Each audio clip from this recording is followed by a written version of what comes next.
in our previous video we have already seen that what is Hall effect, and these are the main highlight of that effect.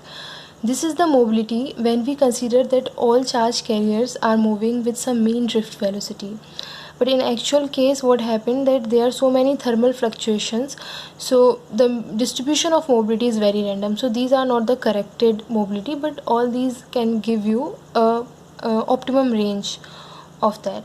So these are three cases. Now we want to know that what is the nature of metal and how can or semiconductor, and how we can investigate it from the Hall effect. Okay, so first is the case of metal. What happened that current is moving in this way and electrons are moving like in this way. So because of magnetic field the force is working in downward. So in metals mostly current is conduct because of the free electrons. So the negative lower surface become negative and upper surface is comparatively positive in compared to the lower surface.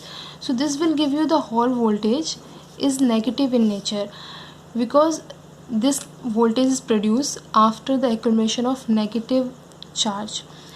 So metal shows you negative Hall voltage. In case of n-type semiconductor, current is carried from electron and holes both.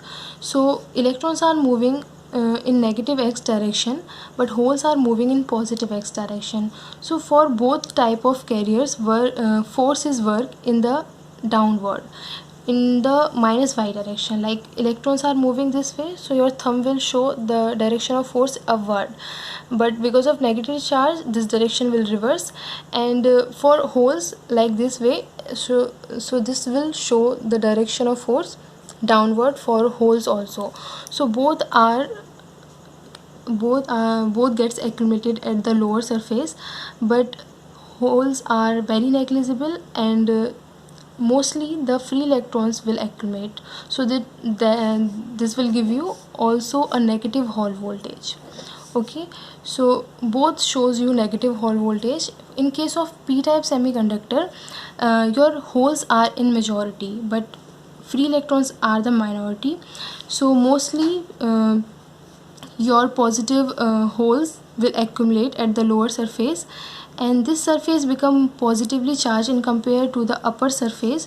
So this Hall voltage will be positive. So in this way you can investigate the nature of semiconductor. If I am plot a graph between Hall voltage and magnetic field, so this is the nature of n-type and for metal, and this is the nature for p-type semiconductor. Okay, so in this way you can investigate. Before this Hall effect, it was considered that only free electrons carry current, but after the discovery of Hall effect we came to know that holes can also carry the current.